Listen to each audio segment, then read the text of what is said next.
Food for thought, vote values, part 3.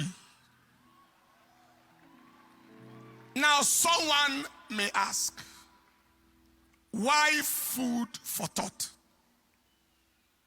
The reality is, we are gradually getting overwhelmed with the plague of thoughtlessness in our nation, in our generation. One of our close staff observed the other day that things we should think about in this nation are quickly turned into jokes, jesting. No action is taken, and the subject matter gets quickly forgotten and permanently swept aside. On the other hand, things that deserve no thought at all, that should be considered as frivolous and mischievous jokes from at times people of questionable sanity, are turned into subjects of discussion and distraction from core objectives at hand.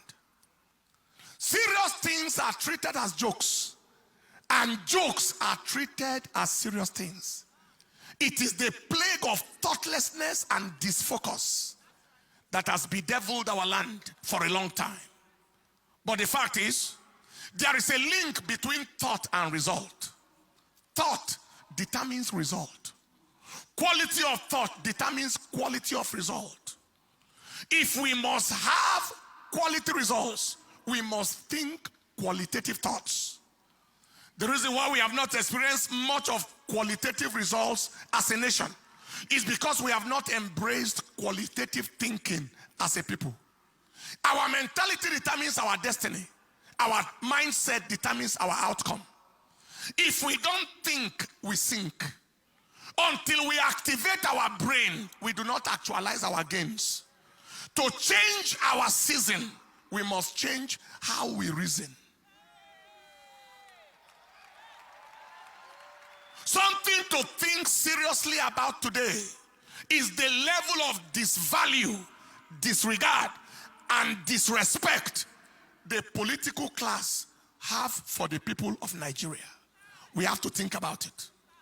When the two major political parties in the nation made their choices of presidential and vice presidential candidates known, their lack of value, lack of regard, lack of respect for the Nigerian people was affirmed. The extent to which the interest, the yearnings, and the aspirations and welfare of the people didn't matter to them was validated. The degree to which the people of the nation have been taken for a ride, taken for granted by the political class, was authenticated. Their insensitivity, inconsideration, indifference, apathy, thoughtlessness, and imperviousness to the needs, the feelings, and the emotions of the Nigerian people was corroborated. It was made crystal clear. Why? One of the big two political parties in Nigeria chose a Muslim northerner as presidential candidate, despite the fact that the current president is of the same religion, an ethnic group with the same. Even the common principle of fairness, justice, and equity instructs that if the presidency has been in the grip of a region and religion for as long as 8 years, the most reasonable thing is for it to shift to the southern region and Christian religion for the sake of balance and inclusivity. Now, the meaning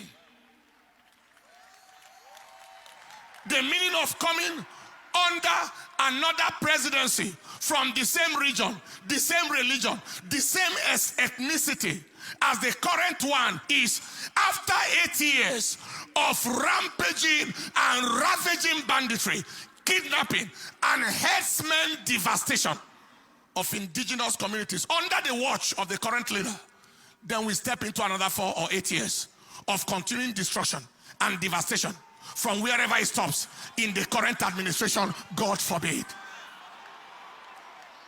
And our observation shows that these leaders have no word of condemnation or correction whatsoever for the dastardly acts of their people. Another 4 years or 8 years under a leader of the same kind as the current one will only embolden the killers to further their nefarious activities, saturating the land with blood. God forbid. The other of the two big political parties chose a Muslim presidential candidate and a Muslim vice presidential candidate. Can you see how much they have taken us for granted? In a multi-ethnic, multilingual, multicultural, multi-religious state as Nigeria. The fact is there are 36 states in Nigeria with 36 governors, 36 deputy governors. Out of 36 governors, 19 are Christians. That is 53%, more than half. Out of 36 deputy governors, 21 are Christians. That is 58%.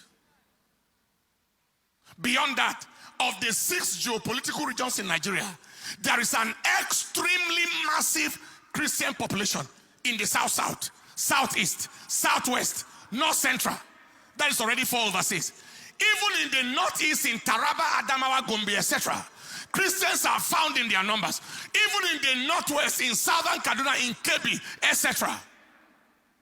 These facts do not in any way speak of Christianity as a minority religion in this nation. Not at all.